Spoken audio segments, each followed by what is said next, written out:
A controversial new study from Princeton and Northwestern universities concludes that America is now ruled by the interests of the rich, which of course makes us not a democracy, but an oligarchy. There is a deep understanding in this country that we are living in a rigged economy. It is hard to believe, but in the United States of America today, the top 0.1% now owns almost as much wealth as the bottom 90%. 0.1%, bottom 90%. Study just came out fairly recently indicating that in the United States of America today, the three wealthiest people in our country, Bill Gates, Jeff Bezos, and Warren Buffett, now own more wealth than the bottom half of the American people. This is a tough book. It's not dispatches from Disney World. It paints some very stark portraits of poverty, despair, destructive behavior. What makes you think people want to read that sort of thing these days? That wasn't a question that Joe Sacco and I ever asked.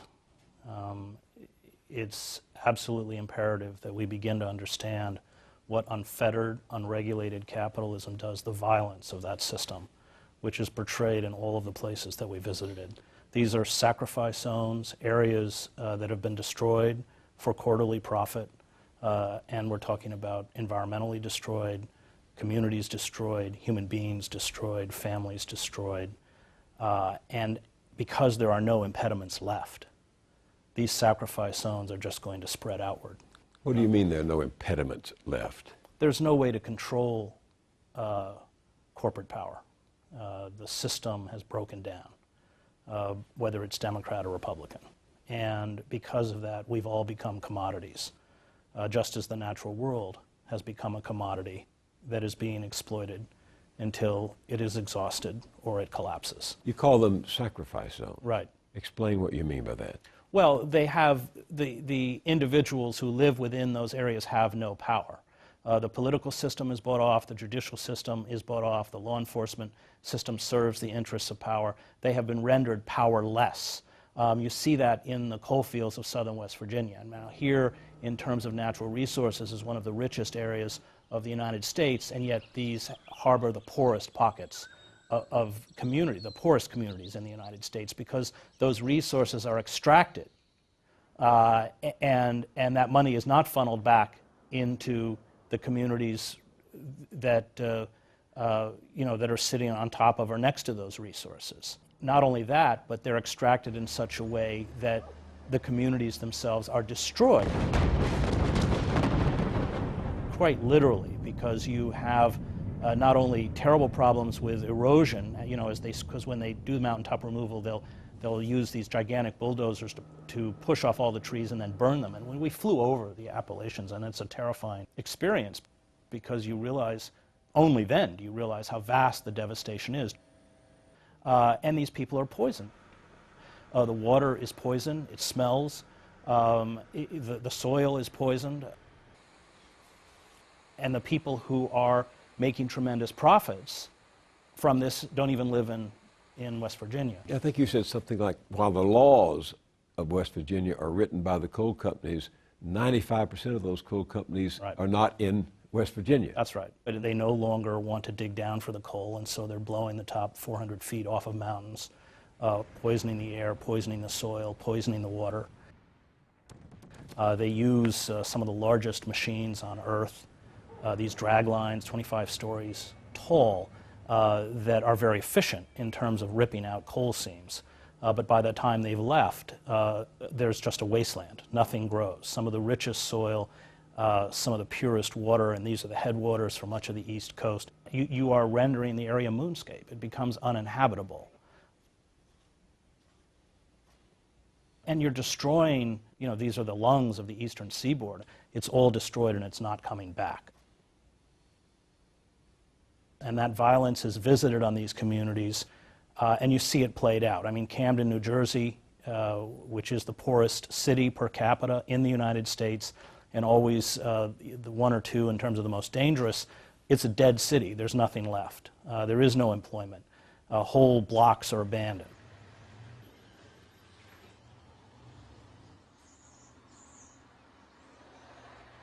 you're talking third or fourth generation of people trapped in these internal colonies. They can't get out, they can't get credit.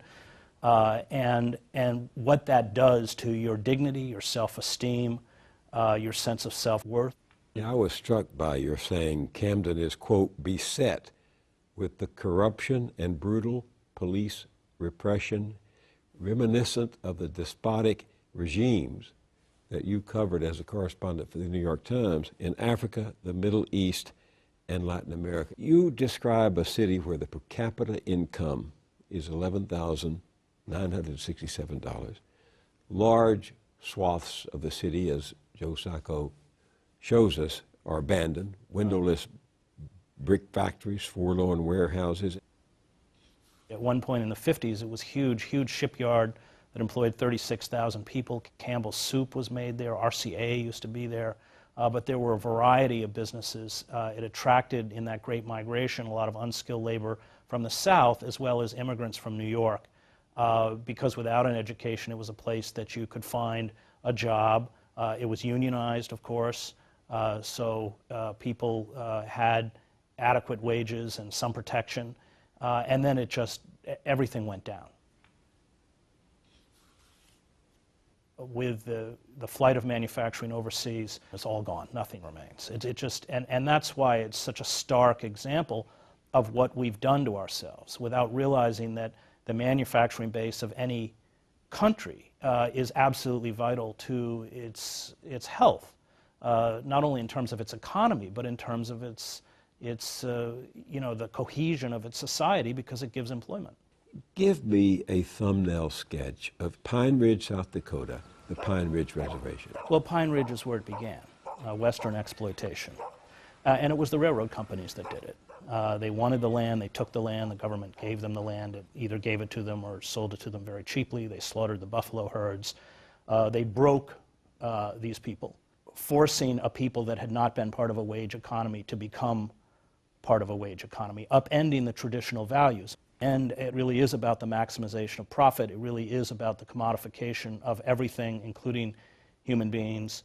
This was certainly true in the Western wars. And it's appalling. You know, the average life expectancy for a male in Pine Ridge is 48. That is the lowest in the Western Hemisphere outside of Haiti. At any one time, 60% of the dwellings do not have electricity or water. That's true everywhere. You build a kind of dependency, which destroys self-sufficiency. You make it impossible to sustain yourself, and then you have lines of people waiting for lard, flour, and you know, and whiskey. And that has been true in West Virginia. That's certainly true in Camden. And it is a form of disempowerment. It is a form of keeping people essentially at a subsistence level, and yet dependent on the very structures of power that are destroying them. One of the most forlorn portraits is in your description of Immokalee, Florida. You describe Immokalee as a town filled with desperately poor single men.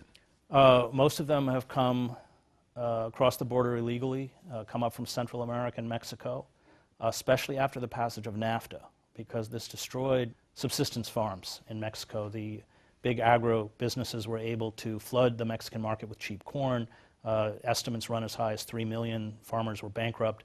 And where did they go? They crossed the border into the United States in a desperate search for work. They were lured into the produce fields, and they send what money they can, usually about $100 a month, home to support their wives and children. And they make $11,000, $12,000 at best. It's brutal work physically, yeah. But they're also exposed to all sorts of chemicals and pesticides. And it's very hard to show the effects, because as these workers age, you know, they're bent over 8-10 hours a day. So they have tremendous back problems. And by the time they're in their 30s, the crew leaders, they'll actually line up in these big parking lots at about 4 in the morning, and the buses will come. They just won't pick the older men, and so they become destitute, and they go back home, physically broken. It's really a frightening window into the primacy of profit over human dignity and human life. Well, fit this all together for me. What does the suffering of the Native American on the Pine Ridge Reservation, have to do with the unemployed coal miner in West Virginia, have to do with the inner city African American in Camden, have to do with the single man working for minimum wage or less in Immokalee, Florida. What ties all that together? Greed. It's greed over human life. And it's the willingness on the part of people who seek personal enrichment to destroy other human beings. That's a common thread. In that biblical term, we forgot our neighbor. And because we forgot our neighbor in Pine Ridge, because we forgot our neighbor in Camden, in southern West Virginia, in the produce fields, these forces have now turned on us. They went first and we're next. And that's the What do you mean we're next? Well, we being? 2/3 of this country. We are rapidly replicating that totalitarian vision of George Orwell in 1984, where you have an inner sanctum, inner party of 2 or 3%, an outer party of corporate managers of 12%, and the rest of us are proles. Proles being an underclass that is hanging on by their fingertips, and this is already very far advanced. Numbers, 47 million Americans depending on food stamps, 6 million exclusively on food stamps, 1 million people a year filing for personal bankruptcy because they can't pay their medical bills, 6 million people pushed out of their houses, long-term unemployment or underemployment, probably being 17 to 20%. This is an estimate by the LA Times. Rather than the official 9%. Over the last few years, the average worker at Walmart worked 28 hours a week, but their wages put them below the poverty line, which is why when you work at Walmart, they give you applications for food stamps so we can help, as a government, subsidize the family fortune of the Walton family. These corporations know only one word, and that's more. And because the mechanisms of governance can no longer control them, there is nothing now within the formal mechanisms of power to stop them from creating essentially a corporate oligarchic state.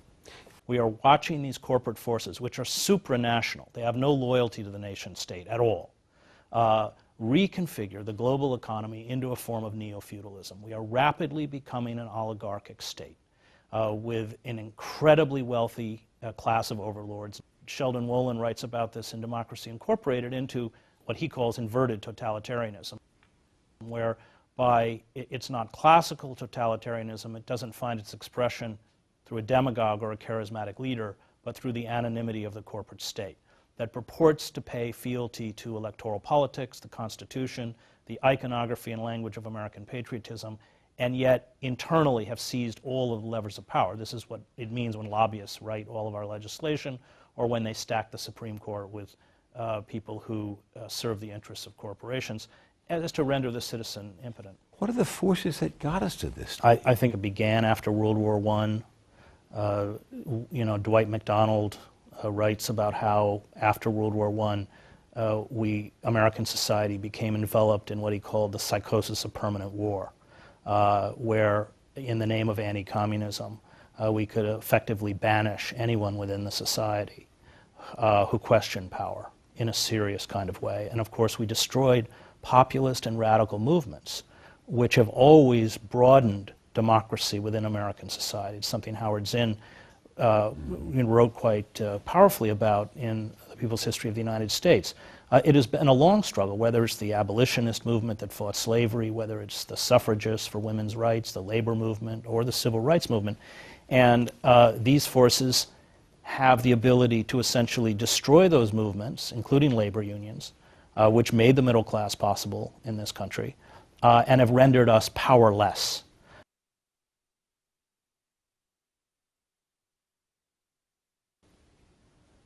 We've deeply betrayed this next generation on so many levels. And I can't argue, finally, given the empirical facts in front of us, that hope is rational. And I retreat, like so many people in my book, into faith. And a belief that resistance and fighting for life is meaningful, even if all of the outward signs around us deny that possibility. Because, you know, if we don't fight, then we are finished. Then we've signed our own death sentence. And Camus writes about this in The Rebel, that I think resistance becomes a kind of way of protecting our own worth as an individual, our own dignity, our own self-respect. And I think resistance does always leave open the possibility of change. And if we don't resist, then we've essentially extinguished that hope. Book is Days of Destruction, Days of Revolt, Chris Hedges and Joe Sacco. Thank you very much, Chris, for being with me. Thanks, Bill. This land is your land, and this land is my land, from the California to the New York Island, from the Redwood Forest to the Gulf Stream waters. This land was made for you and me. As I went a-walking that ribbon of highway, I saw above me that endless skyway, saw below me that golden valley. This land was made